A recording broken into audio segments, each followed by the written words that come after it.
meeting on January 19th, 2021 at 6 p.m. We are meeting tonight electronically pursuant to Governor's executive order. Members of the public are welcome to participate in our meeting. There are various ways to do it. You'll find details of how to do so on the agenda. Just take a look and join us if you have a comment to make at any point in our meeting. I will now ask the city clerk to lead us in the roll, to give us the roll call. Clerk Ana Gonzalez.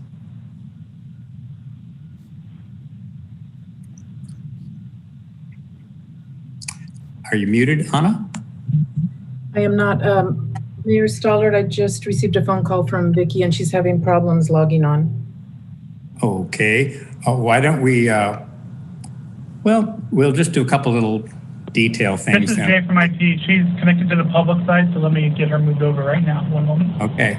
We're going to pause just briefly while Councilwoman Fernandez is able to join our meeting.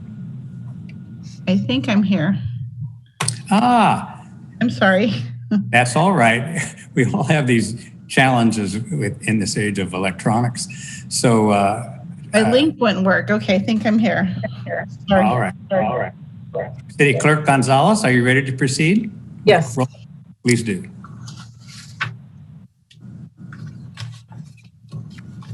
Is this with roll call, Mayor Stollard?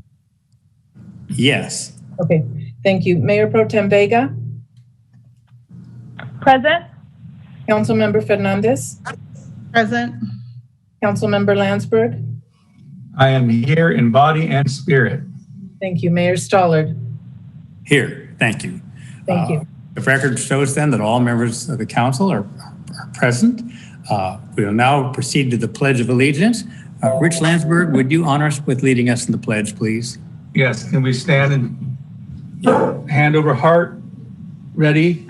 Pledge. I pledge allegiance to the flag of the United States of America and to the republic which stands one nation under God, indivisible, with liberty and justice for all. Thank you, Councilmember Landsberg. Someday we'll all say it together in the same place, and it'll once again be synchronized. This brings us to communications from the public. We call it public comment. If you have a comment to make on an issue that's not otherwise on the agenda tonight, at which time we would defer that comment to the appropriate agenda item, this would be your time to speak. Madam Clerk, do we have any comments to share tonight? Mayor Stollard, I do have two emails that came in, excuse me, after the last council meeting, and they're both in relation to waste management. All right, well, waste management is on the agenda tonight, so why don't you read them as part of the consent calendar? Okay. So first one is, hello, just putting forth a comment that waste management should not be allowed to raise fees at this time. With a lot of people struggling due to COVID, paying more for inefficient service is not right. After all, waste management is not following through with their end of the contract with regard to street leaf pile pickup, and they blame COVID-19. The contract has already been broken, not by the customers, so any talk of pro forma rate increases due to contract are null and void. Please show that the City Council cares more about the citizens of this city than a national corporation. Mike Owens, Woodland resident. Thank you. The purpose of this email is to express my disapproval of the proposed rate increase for waste management. They have not been able to provide adequate services with the money they currently receive. They do not deserve a raise. Please let me know you have received my comment. Thank you, Emily McDonald. We thank both of the people who submitted comments. I would just make brief mention that we have negotiated a resolution. They are getting their little increase, but we've gotten a credit for everybody's account. It's 1.5 times that increase. So I feel that justice has been done. Any further public comments? None. All right. That allows us to move along to communications, council staff statements and requests. Let's begin with Councilwoman Fernandez tonight.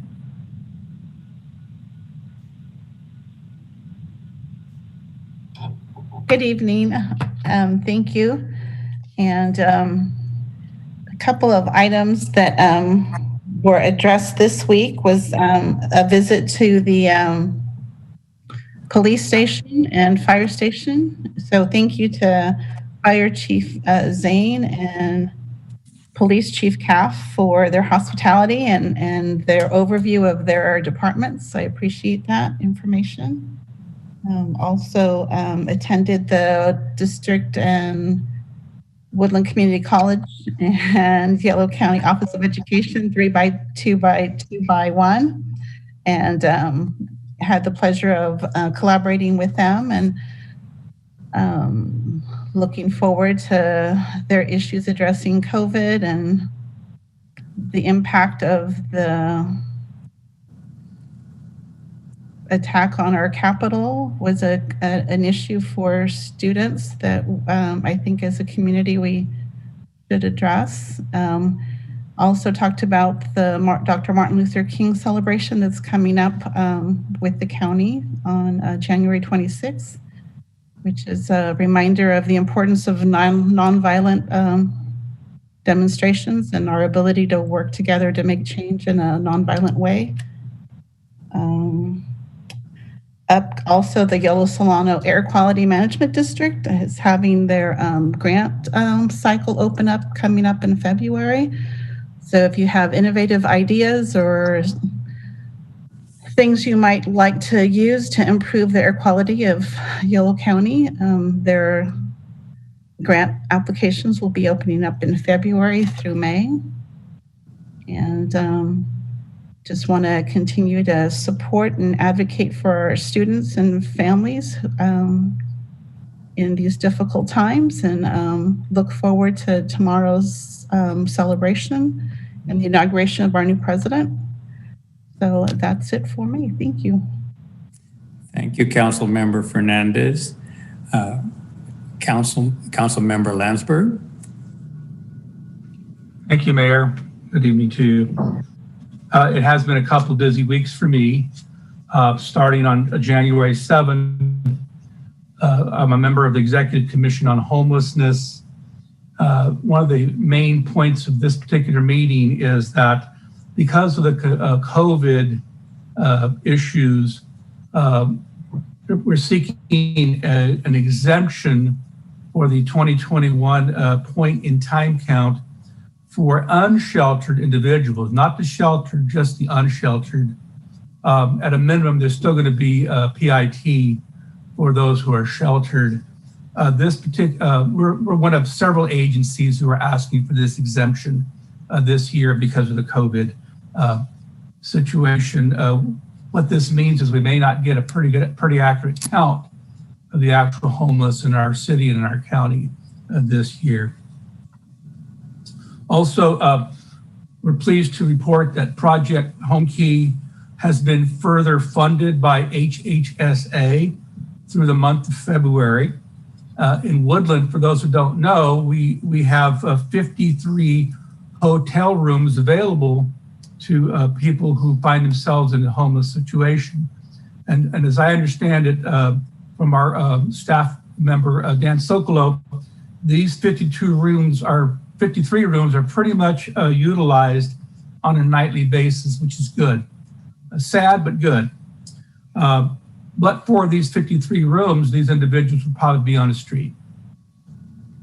Also on January 7th, the mayor and I and staff had a pretty good meeting with Waste Management, which you may hear about in a little while. But we were able to air our consternation regarding delivery of services. I believe this was a good meeting. It was productive. We got some positive feedback from the management staff that was present.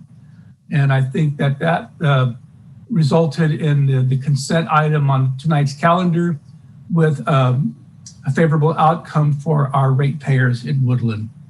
I also want to thank staff, and particularly Rosie and the rest of the staff who deal with waste management on a regular basis. It hasn't been easy this year. I understand that, but thank you for keeping up with that. On January 12th, we had a public safety subcommittee.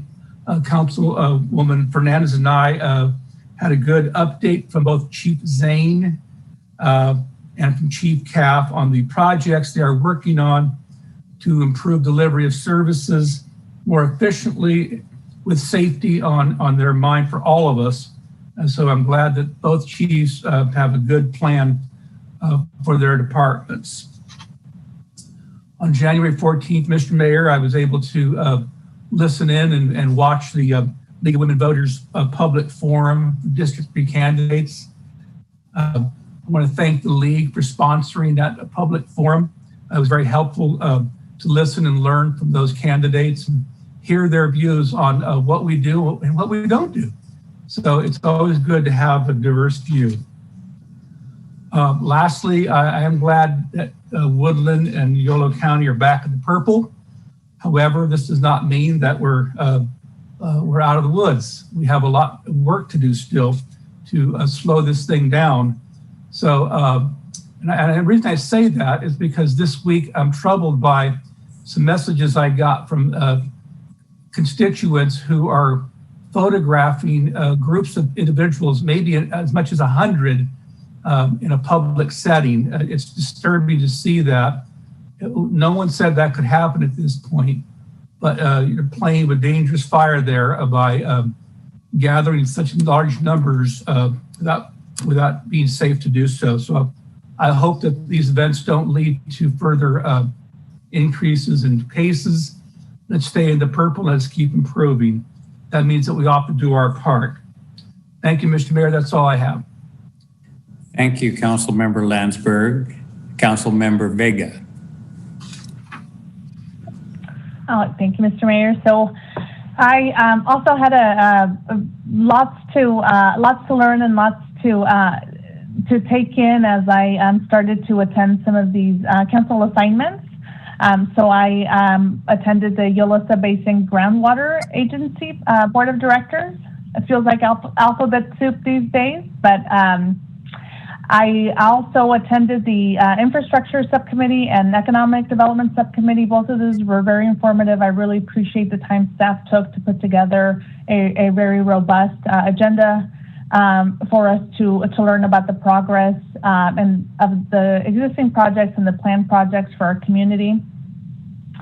I attended with Councilwoman Fernandez, the WJUSD and Woodland Community College 3x2x2x1, I think is the latest. I really appreciated being part of that group, and certainly wanted to highlight something that Councilwoman Fernandez brought up, is just all of the work that our educators are doing to help our students and our families understand what is going on nationally and really provide that support. There's really no outlet for our students at this time to receive that support. So I really commend all the work that educators are doing to fill in as best they can during these virtual time. Additionally, Chief Kath and Chief Zane hosted Councilwoman Fernandez and I really appreciated them taking time to orient us to the department and really share some of the programs and services that they have in place to keep our residents safe. And again, I would be remiss not to thank the League of Women Voters for the work they did to put together the forum. I know it was a short notice, but I really appreciate them doing that. I enjoyed meeting the candidates virtually and hearing their views and perspectives. So thank you, that's it for me. Thank you, Councilwoman Vega. For myself, I'd like to thank the Chamber for the virtual forum for the Woodland restaurants that they hosted. It was very helpful to give the restaurateurs an opportunity to explain some of their challenges, to perhaps interact with Chamber about how the Chamber could help them. They also held a public policy committee meeting where this was further discussed, as well as receiving a briefing on the Woodland technology park, research and technology park. I participated in the League's housing committee. The League is rebranding itself Cal Cities, so you may hear both interchangeably for a while, but Cal Cities has a statewide housing committee with 76 members, quite a diversity of views. But there was at least 3 bills in already that are of interest to us. I think it's fair to mention to everybody that the governor's budget included a provision that would create a housing oversight department that would be checking up on our cities to see how well we're doing implementing the regional housing allocation numbers in our community. This would not be a welcomed development. Item 3, I'm working on the Promise program, whereby all Woodland High School graduates could attend Woodland Community College. And part of this, with Ken Hyatt and I, teleconferenced with the administrator of the program in West Sacramento and learned a great deal about how it's working there. We look forward to bringing something back to council that we can do for the high school graduates in our community. I participated in a conference call with Senator Dodd regarding Green Means Go. This is a SACOG initiative. We actually adopted at the last council meeting an area that needs further attention, mostly along the Main Street corridor and the East Street corridor. The goal is to fund special infrastructure that will enhance our ability to reduce carbon emissions through encouragement of active transportation like biking and walking, and also creating higher density so that people actually live in the downtown area. More people would live in the downtown area. And Senator Dodd has been helpful to us in the past. I also participated in a very interesting Ag Start program on robotics in agriculture. It's amazing what bright minds are coming up with.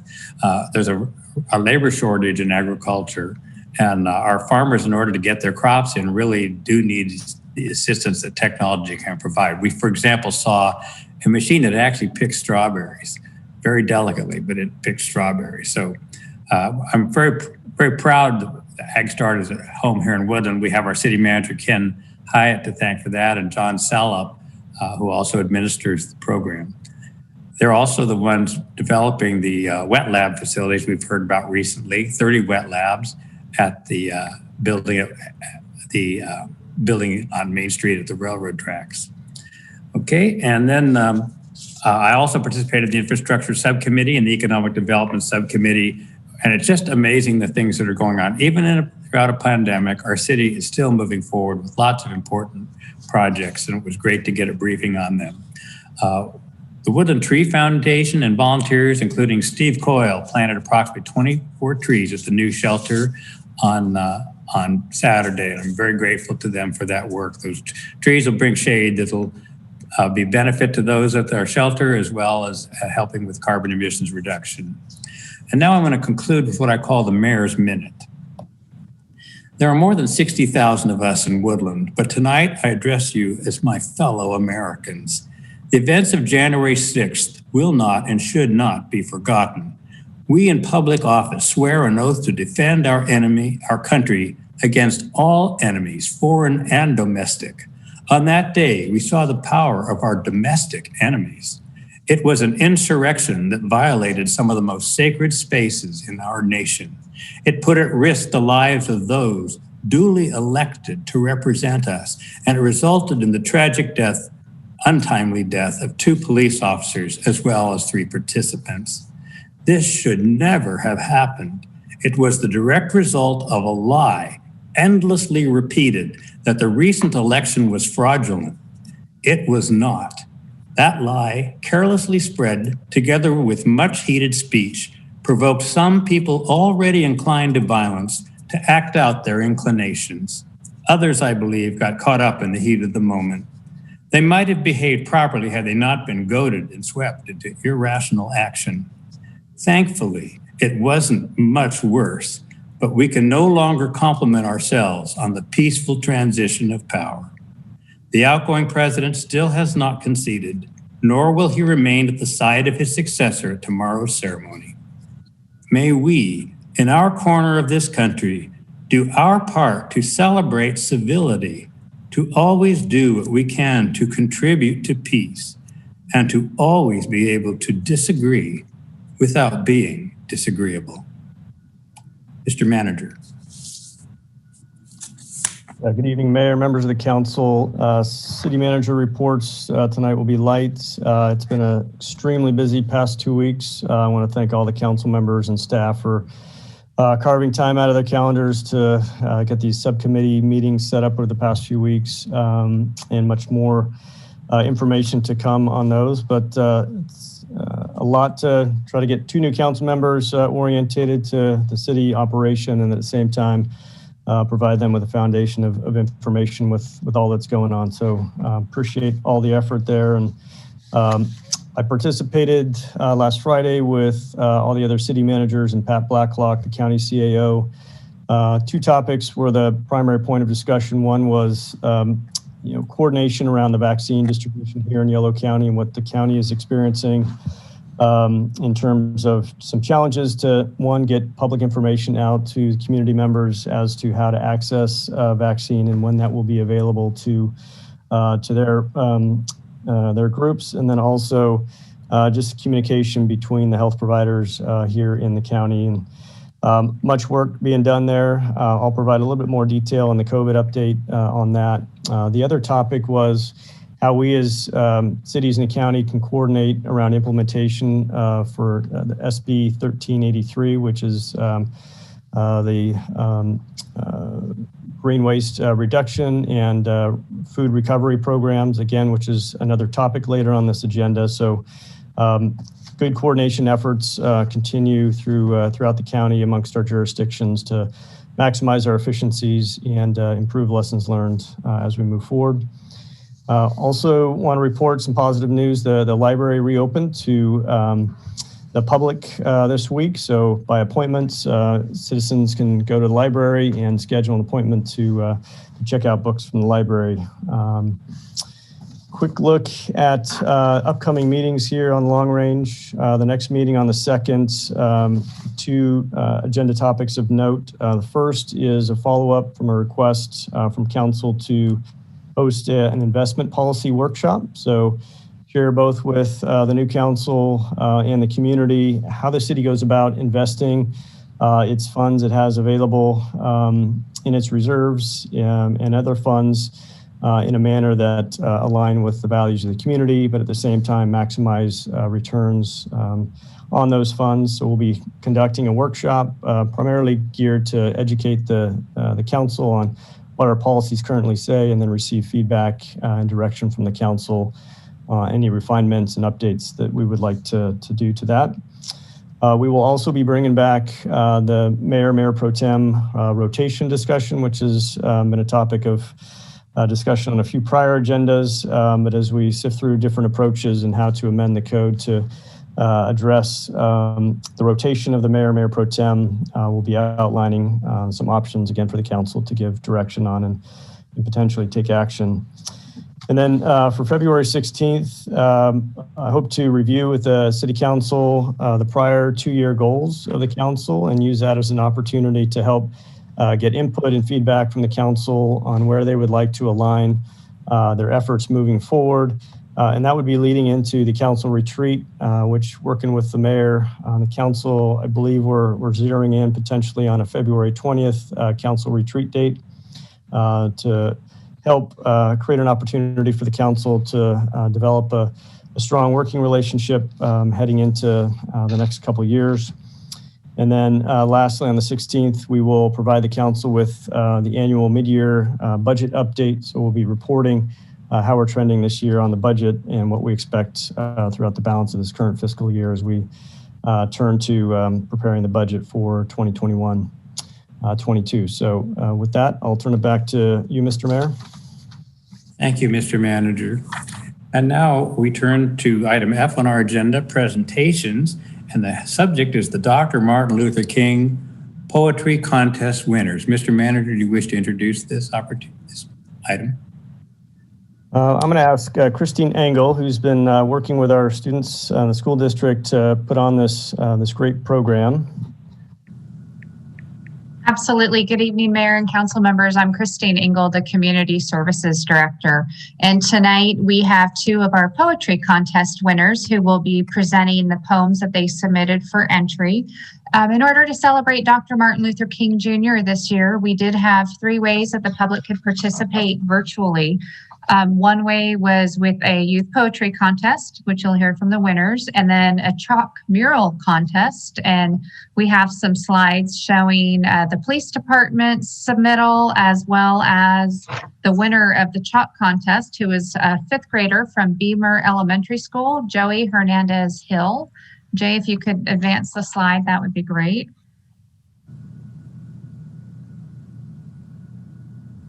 This is right here. You see the chalk that the police officers did in front of the police department. And the next slide is the one from our winner, Joey Hernandez Hill. And then we also had a virtual fun run and walk. It was the Run for Peace virtual fun run and walk. So we had a handful of residents in the community participate in that as well. So the 7th grade winner is Lucas Sanchez. We're going to have Lucas provide his poem to the council and the public first, and then we will have Talia Ray Cadena provide her winning poem as well. Lucas? Welcome, Lucas. I see you're unmuted, Lucas. Oh, there you are. Welcome. Hello. This is my poem dedicated to Martin Luther King Jr. Like Martin Luther King Jr., I have always dreamed of peace, and since the longest time, fighting for it has never come to cease. The law of segregation went on for years, and because of it, people's own skin fills them with fear. But one day, I believe that everyone will be free, and when that time comes, the entire world will be filled with glee. But unfortunately, the world is filled with sadness and oppression, because when it comes to peace and equality, people seem to deafen. And it's because of those people that are being foolish and dumb that the thing that is so far just a dream is freedom. So Lucas is a 7th grader at Holy Rosary Elementary School. Thank you, Lucas. That was beautiful. And next we have Talia Ray Cadena. Talia is a 10th grader at Woodland High School. Welcome, Talia. Thank you, Mayor Stallard and council members. Good evening, everyone. My name is Talia Ray Cadena. I'm a sophomore at Woodland High School, and this is my poem. It's called The Dream. We've all heard about the dream, and you probably have some of your own. One of mine is of a community, a place I'd be proud to call home. A place where people don't live on the side of the road, and where it's common sense that no means no. And for that matter, a place where common sense is common, and walking down the street doesn't need extra caution. Where rain time, a time when nothing but the content of your heart matters, and when threats aren't lost in classroom chatter. Right now, gunshots are dismissed with the nod of a head, and the news gets old when someone is dead. And in this town, it's easy to look away, and even easier to smile and blend in and be fake. We ignore and store away things that can be changed. Instead of taking a stand, we sit and complain and continue. Makes me want to scream. Is this really what you want in your dream? Thank you. Thank you, Talia. So thank you to Talia and Lucas for submitting their poems of peace tonight. And also I'd like to thank Woodland Joint Unified School District and the Daily Democrat for helping us advertise all of the programs that we had to honor Dr. Martin Luther King Jr. I did want to point out, as some of the other council members have pointed out this evening, that Yolo County Office of Education will have their annual celebration to honor Dr. Martin Luther King Jr. on January 26th from 6 to 6:45 via Zoom. If you go on to their webpage, you will be able to find the information in order to register. Thank you. Thank you, Christine, and congratulations to you and your staff for the numerous events commemorating Dr. King's birthday. Thank you. All right, that concludes presentations for this evening. We'll now move on to item G on our agenda, and that is our consent calendar, items 3 through 11. We will take this as one vote. Does any member of the council wish to remove any items from the consent calendar tonight? Mayor, this is Rich Landsberg. Yes, sir. I don't want to remove anything, but I have a comment regarding number 4, which is the Community Services Department report. May I? Please. Thank you. I wish to commend Christine Engel and her staff for a comprehensive report detailing the marvelous things that they have been able to do and accomplish even under these COVID conditions. Their office, their staff continues to work on improving our parks and our public facilities and the many programs that we have for our youth. Thank you, Christine, and your staff for a good report, and keep up the good work. Your work is visible, and one of these days we'll get to use it all. Thank you, Council Member Landsberg. I couldn't agree more. This report details progress in about 2/3 of our parks. Wonderful things happening, including putting new AstroTurf down in our ballparks at the Community and Senior Center. It's just a great report. Thank you. And I have one more, Mr. Mayor. Mr. Landsberg. Number 7, library security. I think we need to spend the money on it, but I had a question. Now that we've had security, I wanted to know whether or not we've seen a decrease or an increase in incidents occurring at the library over the last year. And the question I really have is the effectiveness of this security detail. Mr. Manager? Yeah, happy to address that. The council first entered into this contract for security services at the library in late 2017 in response to significant issues that we were having in and around the library. Staff were regularly having to deal with and confront individuals sort of beyond the scope of their normal duty.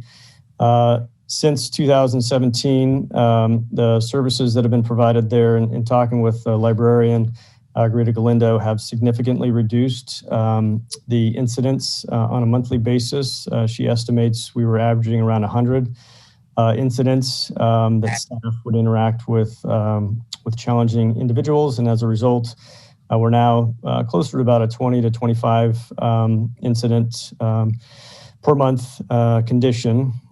During COVID, naturally, right, the metrics are skewed a bit and has not been a significant challenge. However, even when the library has been closed, having the security on site has been very important to reduce impacts on the property and vandalism and theft as well. So our recommendation is to continue the service this year. We will be working with the library to evaluate what trends continue as we reopen the library and as the homeless shelter and the services associated with it have now been relocated out of the downtown. So we will report back at the end of this contract term and before renewal on any trends that we're seeing and how that might adjust the contract. Thank you, Mr. Hyatt. Any further items for discussion tonight? I think, is that Vicki Fernandez? Yes, I do.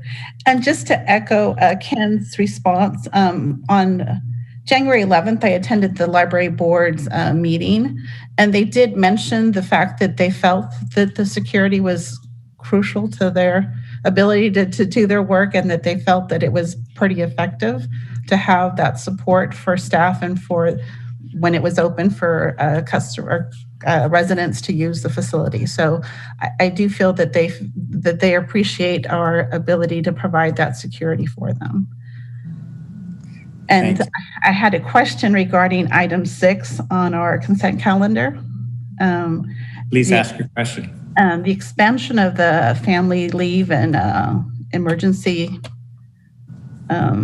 leave.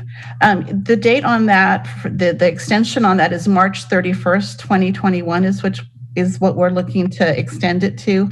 So my question is, will we reconsider that date as we're at the end of January, February, we only are adding an additional 2 months. Will that be something that we reconsider to expanding further, or once we vote on this, is that the final date? No, excellent question. We will absolutely continue to monitor. The March 31st date actually aligns with the federally prescribed date. So we will continue to monitor. And if there's a need to continue to push that out, we certainly will consider that and bring back further amendments. Okay, thank you for that information. Any further questions on the consent calendar? And thank you, Mayor Stallard, for the time to ask those questions. Sorry. That's all right. That's why we're here. All right. Is there a motion to approve the consent calendar items 3 through 11? Mayor Yes. Stallard, sorry, I have just a couple of things. So just Apologize. on item, no, sorry, that's okay. I raised my hand. All right, so on the item 4, the Community Services Department quarterly report. So Christine and team, thank you so much for putting together such a great report. I think it's amazing everything that you've been able to do despite the pandemic. I did want to make a suggestion for an addition for future reports is to include unique individuals served. So I'd like to see how we're able to ensure that we are able to notify all of our residents and have increased participation. So in addition to using the activity hours, use unique individuals served. I think that would be informative to us to see how we can better support and get the information out to our residents to have more folks participate and enjoy these great amenities.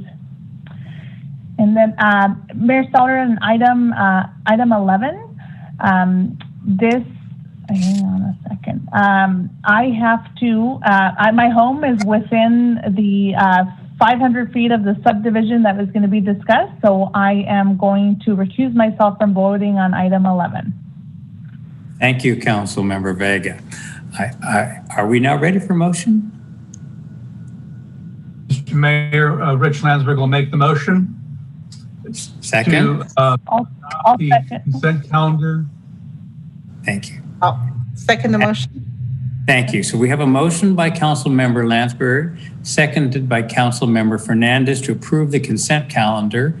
When I say all in favor, aye, Myra Vega will only be voting on 1 through 10 because she will recuse herself from item 11. And that means actually Ana Gonzalez is going to call the roll as required. Ana? Thank you. Councilmember Fernandez? Yes. Councilmember Landsberg? Aye. Mayor Stallard? Aye. Mayor Pro Tem Vega? Aye. Thank you. So items 3 through 10 are approved on a 4-0 roll call vote, noting that Mayor Pro Tem Vega did not vote on item 11. Thank you. That concludes the consent calendar for this evening. Let us move along to the reports of the city manager. Item 12, the regular update on COVID-19 response and preparedness. City manager Ken Hyatt. Thank you, Mr. Mayor. This week's update on COVID-19 will be fairly brief, but we've now been back in the purple tier for a little bit more than a week. I never thought I would be thankful to be back in purple, but here we are. Given the continued case and test positivity rate metrics, it appears that we're not likely to be heading towards the next tier, which would be the red tier, until as early as February, early February or mid-February. So we will continue to anticipate remaining in purple for the next 2-3 weeks, but we'll be watching that closely. And if you check the county dashboard, which I do regularly, the hospital ICU bed capacity remains at critical. So all the more important for us to continue to stay vigilant in our interactions as we feel the economy sort of opening back up a little bit. But the hospitals and the healthcare providers continue to be impacted in this while having to turn a lot of their attention and focus towards how to administer and distribute the vaccine, which naturally with an effort of this magnitude and this scale has some challenges to it. But rest assured, the county and the county health office is working very closely with the healthcare providers and other nonprofits. The county has established a website focused just on, or webpage, I should say, just on the vaccine. So I encourage anybody who has not yet checked out that webpage, please do so. It will be updated on a regular basis, and with the changing information coming out of the state around availability and access and where to seek information around potential access to the vaccine, encourage folks to monitor that closely. There is an opportunity on that webpage with a link for individuals to register to be notified when they will be in the appropriate tier to get access to the vaccine. But been told, folks really, if they have healthcare, their best option is to seek appointments with their healthcare providers or information from the healthcare providers. At present, it appears that the hospitals are receiving about 2/3 the allotment of the vaccine that the county is currently receiving. So the county's strategy is really to hold back their allotments for the underserved and really encourage folks that have insurance to seek the vaccine access through their healthcare providers.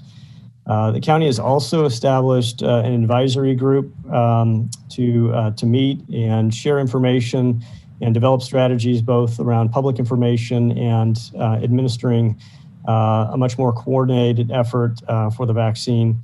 And so that committee is meeting on a regular basis and will continue to provide information to the public here in Yolo County as to when and how to access the vaccine. So on the funding front, there is renewed optimism coming out at the federal level that the new stimulus package will include some financial relief for local jurisdictions, which to date has been somewhat elusive. So we'll be watching that very closely as nearly every local jurisdiction, county and city, has been impacted both through direct costs as well as lost revenues during this time. So we will continue to support the League of California Cities, our Cal Cities effort to advocate for that, as well as through our federal lobbyists.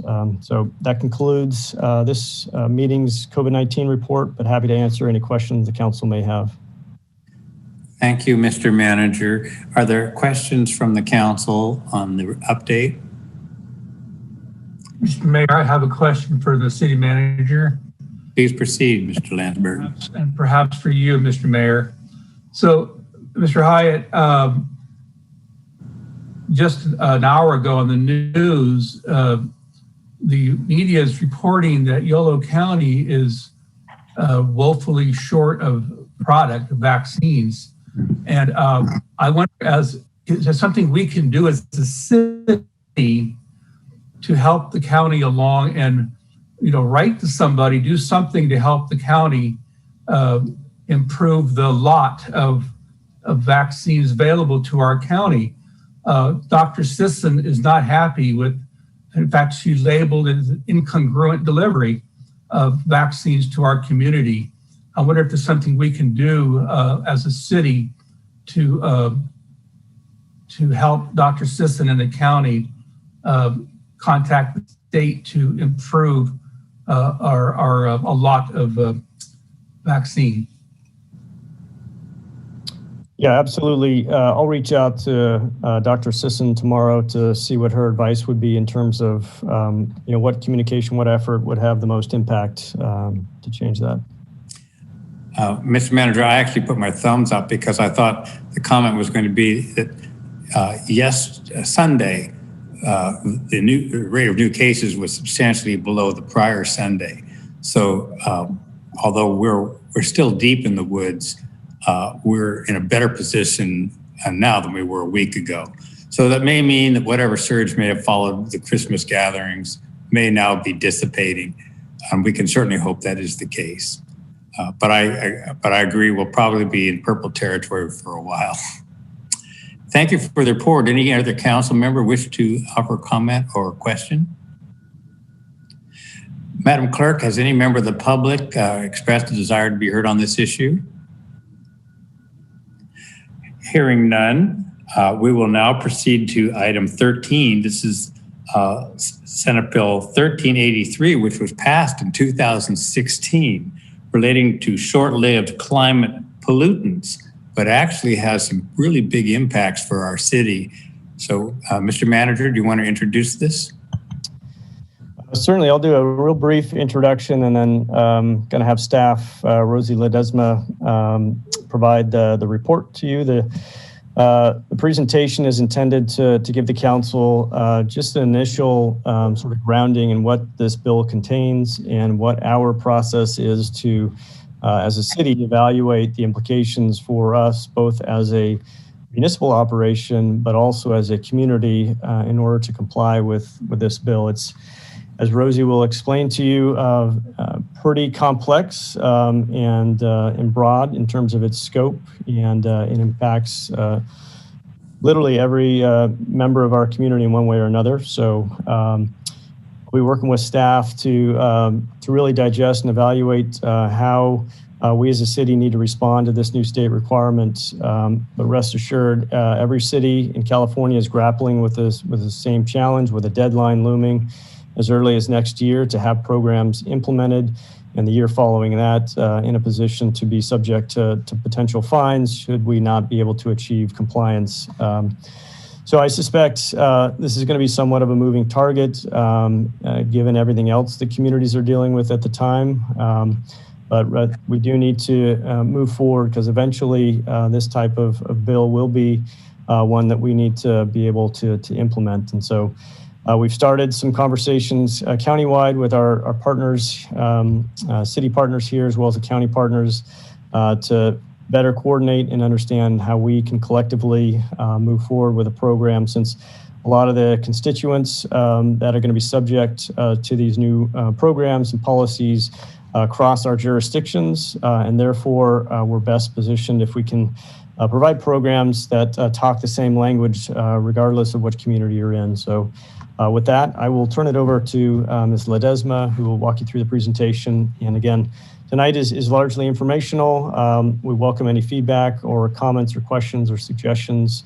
We will likely be back before you within the coming months with more details as we begin to understand better what the implications are. So with that, Ms. Ledesma. Welcome, Rosie. Good evening, Mayor Stollard and council members. I thank you for allowing me this opportunity to provide you with a brief and high-level overview of SB 1383. This bill is focused on reducing short-lived climate pollutants, and it's through the use or through the reduction of organic waste. In this presentation, I'll provide some background, some jurisdiction responsibility, some key requirements, and CalRecycle oversight. So California's climate strategy is aimed at reducing greenhouse gas emissions by 40% below 1990 levels by 2030. Now, this is SB 1383 is one of 6 goals aimed to reduce these GHGs. But to the waste industry, this is the biggest, most significant waste reduction mandate to be adopted in California in the last 30 years. This mandate requires the state to reduce organic waste disposal by 75%. And increase edible food recovery by 20% by 2025. And these are based off of our 2014 levels. So this bill was passed in 2016, and after years and months, many months of changes and draft regulations, the final regulation was adopted in November of 2020, which is why we're bringing this to you guys tonight. So a little bit of background on the bill. As you guys are all aware, climate change has affected us all in one way or another, either through wildfires, droughts, or heat waves. One of the major contributors to climate change is methane. And methane is a super pollutant that's about 72% more potent than carbon dioxide. Landfills are responsible for 21% of the state's methane emissions, making it the 3rd largest producer of methane here in California. SB 1383 aims to reduce organic waste in landfills that break down into methane, which in turn reduces greenhouse gases and the effects of climate change. Organic waste SB 1383 is also focused on edible food recovery. In 2017, 27 million tons of organic waste was disposed of in our landfills in California. Of that, 18% of it was food waste. 1383 is requiring us to increase edible food recovery by 20%. And we don't know exactly how much of that 18% is edible food waste, but we do know that 1 in 8 Californians and 1 in 5 children in California are facing food insecurity. With SB 1383, it has the potential to fight both climate change and food insecurity. So one of the things that this bill does is has a lot of different requirements. One of the major focuses is on the collection services that we'll be required to do. The organics collection services is the most prevalent. Oh, excuse me. Sorry about that. Organics waste collection will be required for all generators. It is currently in the residential sector right now, and so all residents do already have organics waste services. And some businesses already do from another bill, but this bill will require all businesses, including multifamily complexes, to also have organics waste services. It also requires us to match state color coding systems. So this means that we'll have to change our brown lidded carts to green. And that includes the commercial waste bins, matching those same color schemes. There is an outreach and education component to this bill, which will require us to increase our outreach and education, not only to residents and businesses, but also our food generators who will be required to donate their edible food. There's also contamination monitoring, reduction, and enforcement in here. And we were required through this bill to make sure that contamination is reduced, that we monitor it on several levels, and enforce for contamination.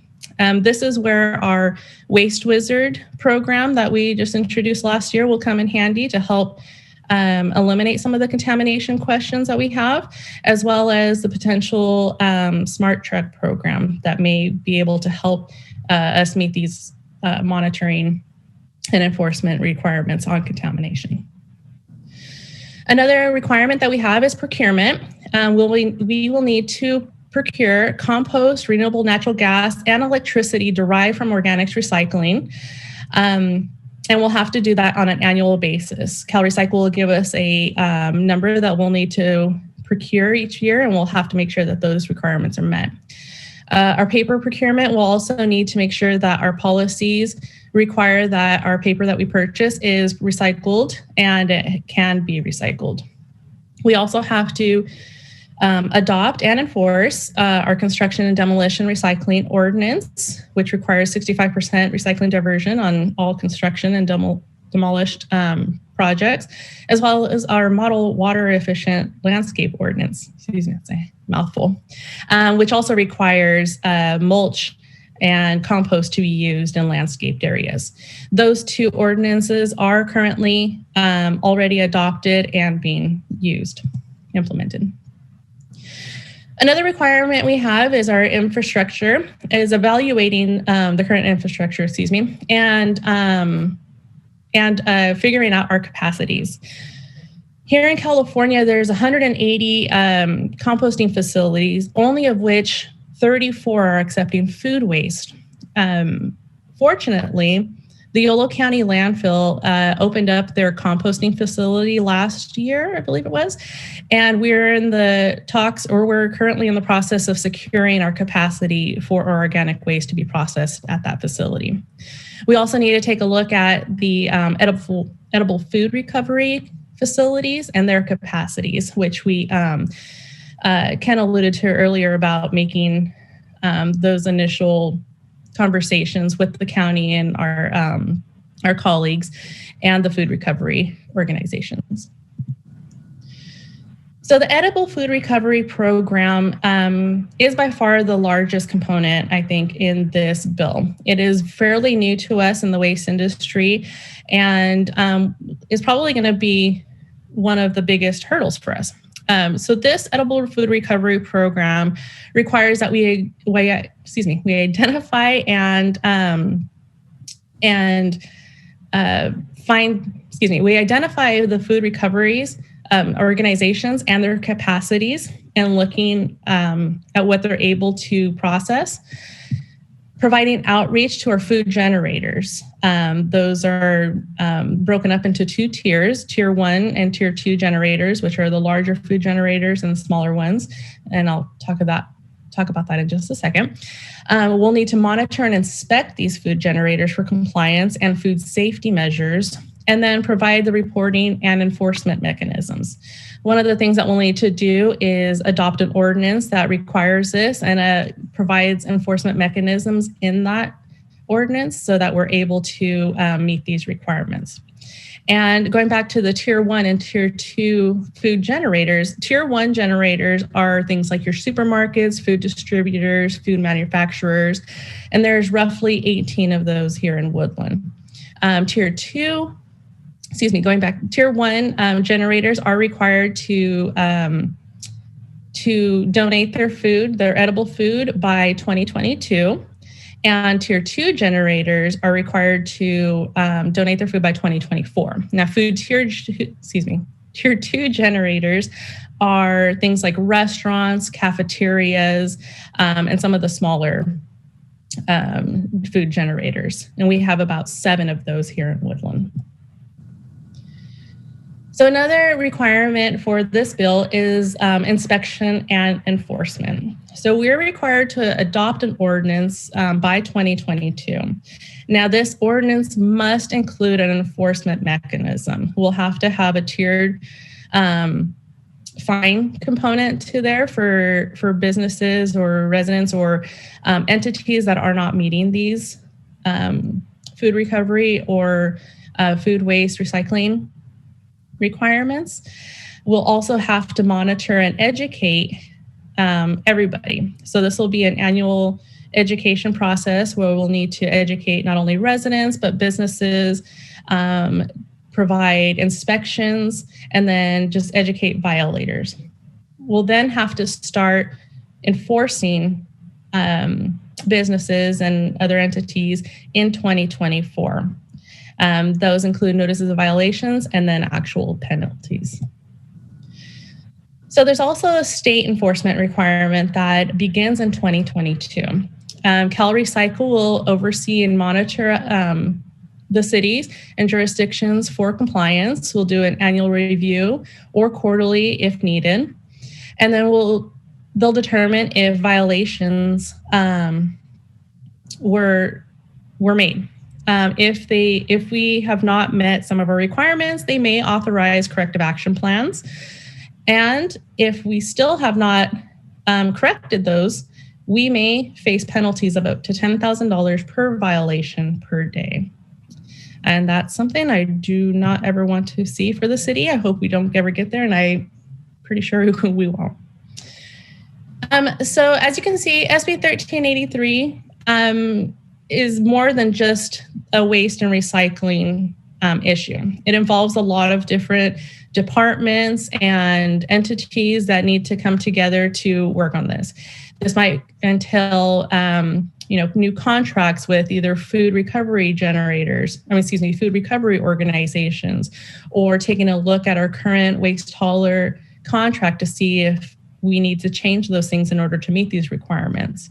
Our procurement for some of these items that are required by this bill will also need to be looked at. And then, of course, there's an enforcement component to this, and environmental health, which is at the county level, but they'll also be needing to go to businesses and restaurants and things like that are producing food generators, and making sure that the food that they donate are able to be handled safely and handled correctly.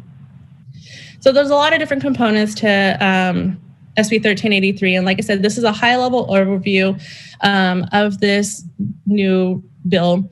We're just now, reading the requirements to see the finalized version, to see what we need to do, and then take a look at where we need to go. So with that, I'll answer any questions you might have. Well, I suspect we're going to have a few questions this is, although this legislation has been around for a few years, it's obviously coming home to roost. And we're going to have to make some pretty tough decisions, probably with cost implications for our community. So thank you for the comprehensive overview, and we'll all want to learn more.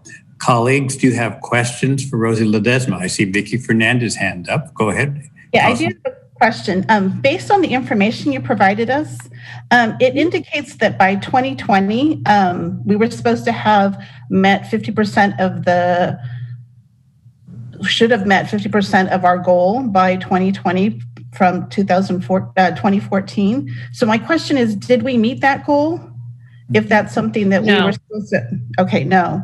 And what are the implications? No, we didn't meet it. Sorry. Yeah, and it's at a state level. It's at a state level. So the state of California, which, is composed of all their jurisdictions. Collaboratively, I guess we did not meet that goal. So that is one of the reasons why there's some other enforcement mechanisms that we need to apply for another bill that, where am I going here? I'm sorry. So we didn't meet that goal. So now we're focused on the 75% reduction by 2024 or 2025, excuse me. Okay, so as a state, as a state, we didn't meet that that goal. You're saying, not as a city necessarily. Correct. Yeah, long story short, sorry. Okay, and then so is there a process that the state expected cities to comply with that we were unable to comply with? Or what was the reason for them having to move back that date to 2024? I mean, what was any action taken to try to meet that deadline at all by cities? Or is that a question we don't know? It's something that we don't really know. So this bill is a little bit different. It requires those goals to be met at a state level, but the requirements to meet those goals are put on the jurisdictions. So we won't be held in penalty or we won't be penalized for not meeting that 75% reduction. We'll be penalized for not passing an ordinance or enforcing businesses or residents to have organics or implementing a food recovery program. Those are the things that we'll be penalized for. The goal for the reduction itself is at the state level. Any additional questions, Councilmember Fernandez? Thank you for your information. So just wanted to clarify things. And as a city, we'll look at, I thank you for your thorough overview of the process that we're going to go through to try to meet those goals. Thank you. Councilmember Vega, any questions? I think Councilmember Landsberg had his hand up before me. Oh, I can't unfortunately keep all of your pictures on my screen at the same time. So I appreciate your indulgence if I occasionally miss you. Just speak up in that case. Rich? Thank you, Mr. Mayor. Thank you, Rosie, for the presentation. But I think the timing of calorie cycle sucks bad. This is going to cost small businesses a lot of money. You would think our legislators would think about this and how it's going to impact our small businesses.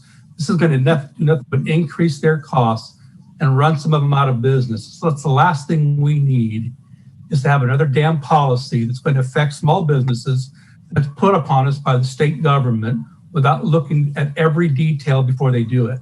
And I understand that the enforcement doesn't begin for a while, but it's going to take some of our businesses years to recover from what this last year has done to them. I just think that we need to look at that and speak up to our legislators and have them take another look at this. Fully understand the dynamics of the calorie cycle program and its intended goals. The timing sucks. Thank you, Councilmember Landsberg. Councilmember Vega? Thank you, Mayor Stallard. Rosie, thank you so much for the presentation. I appreciate it. Very informative. I just looking at the timeline and all of the change and education that needs to be made. I'm really concerned about, of course, the impact to echo Councilmember Landsberg's concerns over the impact of businesses. I'm also going to be keeping a close eye to look at what is the rollout. I mean, education is going to be a key component and thorough outreach to the community. It's going to be important that we pay close attention to that to ensure that we're not penalizing without having effective communication deployed. So thank you again. Thank you, Myra. I share my colleagues' concerns about this. It almost kind of slipped through as kind of a side impact back in 2016 when it was adopted. I'm sure they didn't foresee the situation that we'd be in today of a pandemic that had closed restaurants for months at a time, as well as many other small businesses. But anyway, it's still the law. It hasn't been amended. It could be amended, but it has not been so far. I know of no activity at Cal Cities on this issue. I'm sure we would have heard because it's going to be obviously a big issue for every city in California. That's 471 cities. So who knows what might eventually happen here. I mean, they can't fine all of us $10,000 a day or they'll own us. So they don't want to own us. They've got their own problems. I know there are members of the public that wish to be heard. Are there any remaining council comments before we go to the public? I have one more question. Yes, Councilwoman Fernandez. Sorry. My other question to Rosie would be, Yes, you're on. Okay. You talked about the Tier 1 food recovery program for Tier 1, which are the groceries.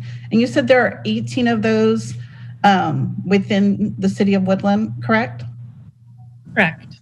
What is the outreach begun with them, and how many of those are participating, or how many more do we need? I mean, does it exist? Are those 18 or any of those participating, I guess is my question. Yeah, so we're just in the initial stages of identifying who and who does not meet the requirements of this bill. And that's where we've identified the 18 Tier 1 generators. Majority of those are things like, supermarkets, Nugget, Rayleigh's, and things like that, who are actually already donating a lot of their food to local food recovery organizations. So those ones might already be in compliance. We're just working out to see, where we need to meet that gap. It's the Tier 2 generators that will need a little bit a different approach because those will involve different types of food, like prepared food and things like that. So there's that will start in 2024, and we'll take like I said, a different approach on that. But the Tier 1 generators, like your supermarkets, we haven't reached out to them just yet. We did have a call, is it last week, with some of our colleagues in the county, as well as the food bank and a representative from one of the supermarkets, who we decided that it would be good to create a technical working group kind of structure so that we can work a lot with these food generators to make sure that they're on track, how we can help them and put them in touch with these food recovery organizations so that we're all in compliance. Thank you. Thank you, Rosie. Is that all the questions at this time? We can ask more questions, but I think it'd be nice to bring the public in. And one of those grocery stores is right on our list of people today, and that's Kate Still. Kate, do you want to come on right now and share your thinking about this? Kate Still is a part owner of Nugget Markets. Okay, can you hear me now? We can, Kate. Please proceed. Yes. My name is Kate Still, and my family owns and operates Nugget Markets. In the city of Woodland, we have 2 stores and a warehouse. In the county, we have 5 stores plus the warehouse. And as Rosie said earlier, a major component of SB 1383 mandate is the development and implementation of an edible food recovery program for food generators. And that's what I'd like to comment on this evening is edible food recovery portion of the bill. Nugget Markets is a Tier 1 generator, recently joined Feeding America's edible food recovery program through the YOLO Food Bank and other county food banks in our market. Feeding America's program is essentially an SB 1383 edible food recovery compliant program. The process of implementing such a program is very complicated on all levels. Feeding America's criteria and guidelines, along with the support of the food bank, made it quite simple for us at Nugget Markets to implement a food recovery program. However, it did take 18 months. So I encourage, collaboration to happen quickly. I would highly recommend that the city of Woodland, along with the county and the other city jurisdictions, adopt the Feeding America edible food recovery program and begin discussions and working with the YOLO Food Bank immediately. 30 of the 52 Tier 1 generators in our county are currently working with the food bank and have implemented the Feeding America program. And to develop and launch an entirely new program would not only be time consuming, but very costly, not only to the city, its staff, other jurisdictions, and all of those of us that are Tier 1 generators.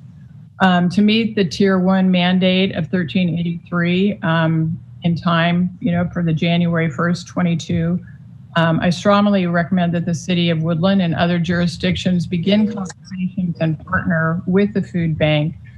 There is no other agency in the county that knows this work as well and does it as well as a food bank. And in other words, really, why create what is already a very successful edible food recovery program? I also am happy to share more detailed details of our program and our experience with all or any of you. So please feel free to use me and others at Nugget Markets as a resource as you go through this process. So thank you very much for your time and good luck with this venture. Kate, thank you for sharing your thoughts. Also, thank you for your remarkable corporate philanthropy and generosity in making sure people get the food they need and your service at the YOLO Food Bank Board. All right, do we have other members of the public? I see Michael Bish is also watching tonight. Michael, did you wish to speak? All right, I'm not hearing. Madam Clerk, are there any other public comments on this issue? No, I have none. All right, well, there's no action to be taken tonight on this issue.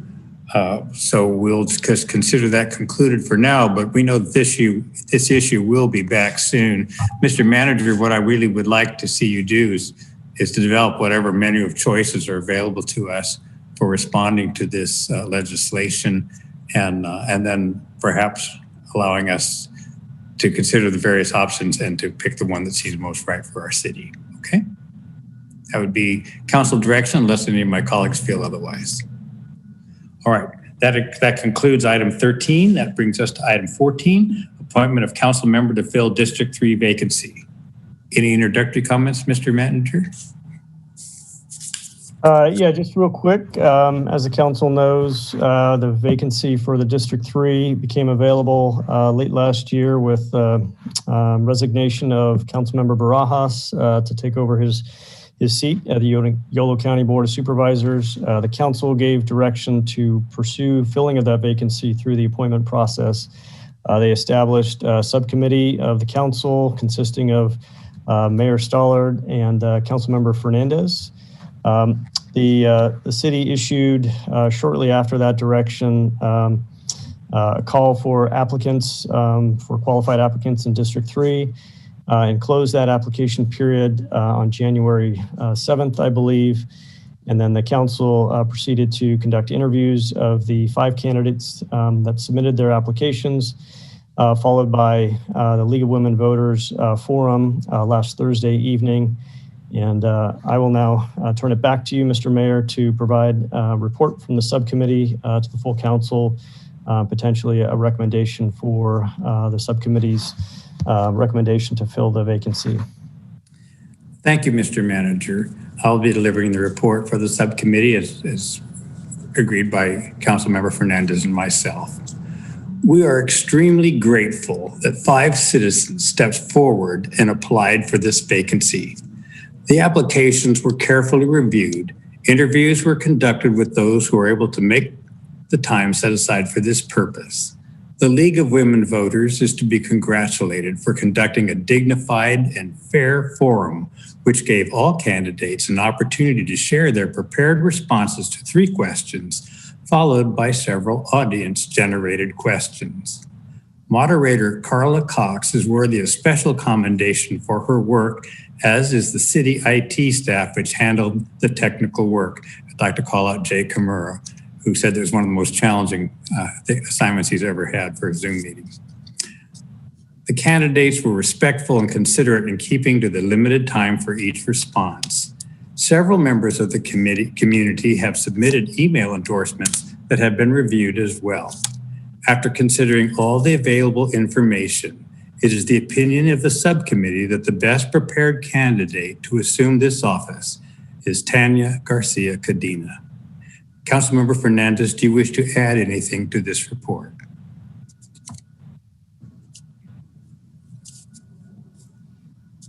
Thank you, Mayor Stallard, for doing such a fine job of covering all the things that we did, trying to keep it as transparent for our community members, knowing that this is a elected position that some may have felt that they would have preferred a different avenue. I appreciate the time that was invested in looking at the applications and viewing the League of Women Voters forum and getting the opportunity to meet the candidates. So I just want to thank you, Mayor Stallard, for your presentation and your direction for our committee. So thank you for that. And I would like to congratulate Mrs. Tanya Garcia Cadena on the appointment, and thank the others for their interest in serving the residents of Woodland, and know that your interest in serving the residents is greatly appreciated, and that you can continue to be involved. There are plenty of committees within the city that would appreciate your experience and your expertise. So thank you to the others who applied, and we appreciate your interest. Thank you, Councilmember Fernandez. We actually have to go through a motion process to make the ultimate decision. But before we get to that, I'd like to have our other colleagues comment. Councilmember Landsberg, would you like to offer your thoughts, please? My thoughts for this, Mr. Mayor. I would like for you and Ms. Fernandez to recite your the reasons for your recommendation, please. More than happy to do it, but would you mind if I ask Councilmember Vega for her questions or comments first? Oh, I'll go ahead and do what you've asked. I think from my perspective, Tanya really is superbly qualified to serve the city because she's always been serving the city. She's been a resident of the 3rd District now for 25 years. She's raised her family there. Throughout that time, she has done amazing things in her personal life, but also always been civically engaged. She's been a small business owner. She's been an early childhood expert. She's been involved with the Seroptimus organization for years and raised lots of money for scholarship for women to attend college, as well as to otherwise build self-esteem for young women. She's also one of the founders of the Woodland of the Woodland Schools Foundation. It's now 11 years old. In the time she's been with that organization consistently from the beginning, they've raised over $500,000 for our schools. That's a significant accomplishment that alone, to me, gives her great credibility for me. She more recently she's always been dedicated to the needs of the hungry. And more recently, she's become the manager of the Woodland Food Closet, which is a half-time position for her. So she's got time, she's got motivation, she's got track record. She's just an exemplary human being. Now, I want to say the other candidates were great people too. And, we would have been well served with them as well. But Tanya really has that solid record. Also, I think she's got the maturity and the balance to make good decisions for the benefit of our community. And the last thing I'll say is there's no question that in Tanya's heart, it's all about the good of the community, which is what I think we should want above all on this council. Councilmember Fernandez, perhaps you care to add to that. Well, I think you covered a lot of her qualifications. I think the fact that she's been a distinguished resident, she's been recognized also by other agencies. She ran in 2018 against Council Member Barajas. So her ability to run a campaign in 2018 also demonstrates that she reached out to our community members. She did receive over 900 votes, almost 1,000 votes in that election. So the fact that she has indicated her interest back in 2018 and would like to continue to serve the residents of Woodland, I think were very strong reasons for her qualifications to kind of supersede the others. I mean, she's made an attempt to represent the residents of Woodland on the council before. And as Mayor Stallard indicated, her lifelong commitment to service within our community was exemplary. So for that reason, I strongly believe that Mrs. Garcia Cadena was a great candidate to represent us for District 3. She's familiar with the area and the community that she lives in, is concerned about the issues that are relevant to District 3. So for those reasons, I believe she is one of the stronger candidates. And as Mayor Stallard also indicated, we had several candidates who had great qualifications, but she did exemplify her ability even during the forum to express and to support her opinion on the various issues presented by the League of Women Voters. So I think that her application and her overall performance on the forum clearly exemplified her ability to serve the council and the residents of Woodland.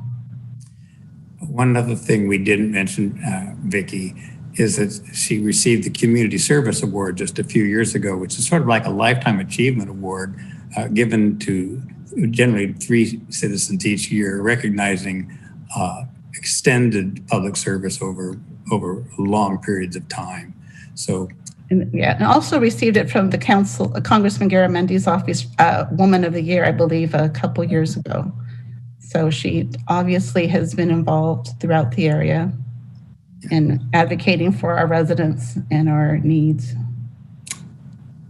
Thank you, Mr. Mayor. That answers my question.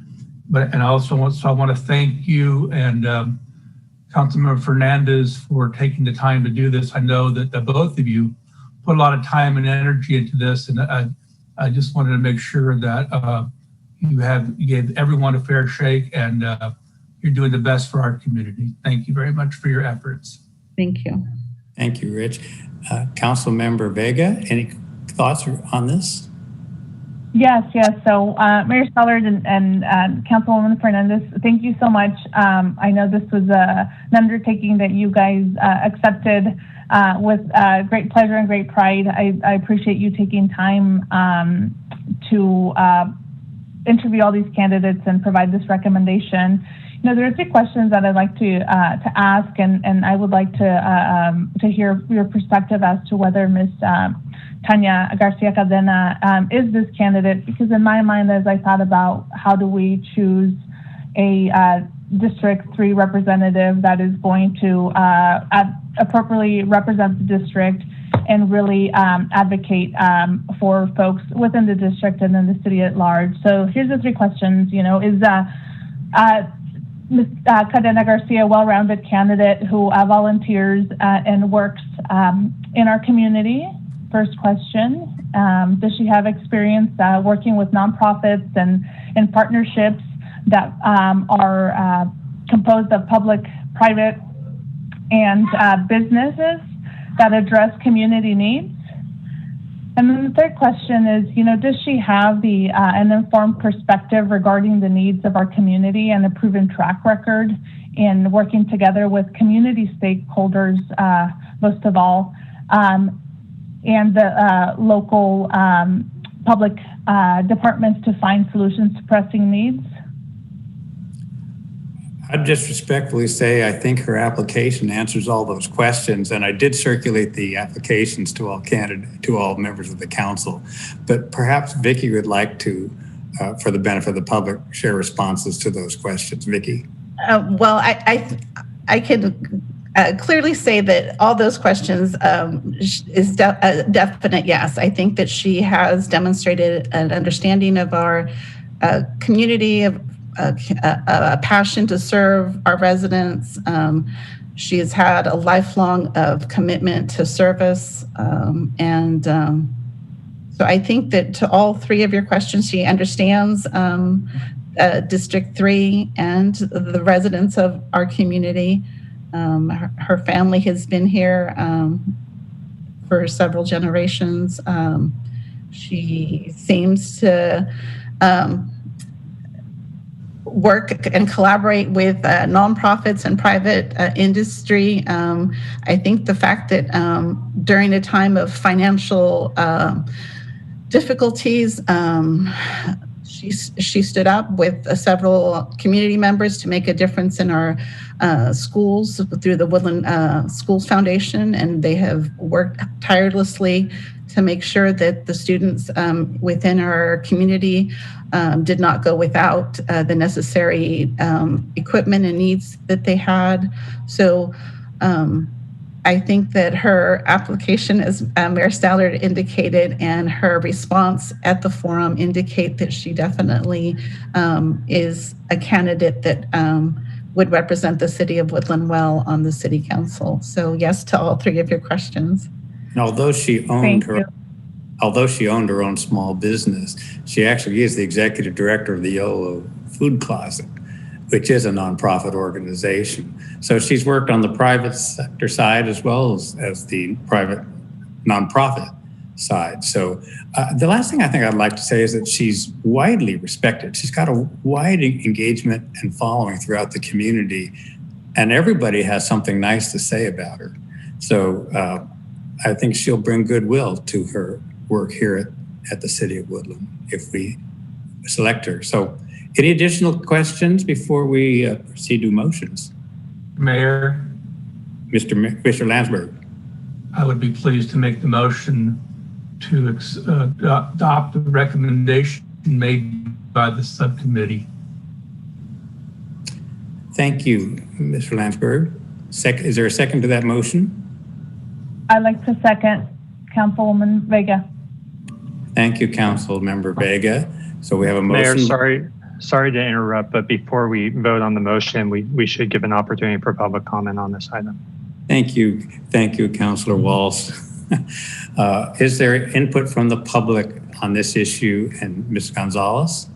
I don't see any voicemails or emails or any hands raised. As I mentioned in my comment, I think we probably received at least 15 emails on this with various recommendations, and we thank all those citizens for sharing their views with us. But there's apparently no further comments this evening. So if that's the case, I presume we can proceed with our vote. So if the clerk would call the roll, please. And the motion is to approve the recommendation of the subcommittee that Tanya Garcia Cadena be appointed to the council representing District 3. Thank you. Councilmember Fernandez? Aye. Councilmember Landsberg? Aye. Mayor Stallard? Aye. Mayor Pro Tem Vega? Aye. Thank you. The motion carries on a 4-0 roll call vote. Well, let us all offer our congratulations to Tanya Garcia Cadena. We welcome you to our council, and we'll look forward to seeing you next on the first Tuesday in February. Is there anything else any member wishes to say before we do memorial adjournments tonight? Right. Then I'd like to do a memorial adjournments tonight for James Glica Hernandez, who was a beloved member of this community, who just gave selflessly for over 25 years at the Woodland Opera House as music director. He's in the pit for many of our musicals. He was on the stage for a number of our plays, and he offered encouragement and support to so many of our up-and-coming youth in their pursuit of artistic dreams as musicians or actors. James also taught school, and many young people benefited from his teaching and encouragement. He also, as a person, experienced the challenges of mental health issues. And thankfully, he was able to overcome them, and he devoted much of the rest of his life to serving on the Yolo County Mental Health Board and encouraging us to do all we can for those with mental challenges. He was a wonderful human being. And, it shows how a person who works really hard in their own particular garden can have such a huge impact. His life was covered briefly on channels on ABC News in Sacramento, on another news station in Sacramento, I think it was ABC. Wolf Blitzer talked about him on CNN. And this Friday night, Judy Woodworth on the NewsHour, PBS, will give a tribute to James Glica Hernandez right here from Woodland. So we express gratitude for his marvelously generous and productive life, and we sincerely regret his having left us, and it was, of course, due to COVID. I also think it's appropriate that we adjourn tonight in memories of Officers Brian Sicknick and Officer Howard Liebengood, both of the U.S. Capitol Police, who were casualties of the insurrection on January 6th. Is there anything more this evening, colleagues? I thank you all. Yes, Mr. Mayor, we lost a Sacramento County Deputy Sheriff, I believe just today. I join our colleagues in Sacramento County who are grieving the loss of the deputy as well as his canine partner. Very sorry to hear that, Rich. May we also conclude this meeting with a prayer for peace tomorrow, that the inauguration will bring new hope to all of us, and that we can turn a page and move on as a country to times where we can perhaps achieve a higher level of unity. With that, friends, we're adjourned. Good night. Good night. Thank you. Thank you.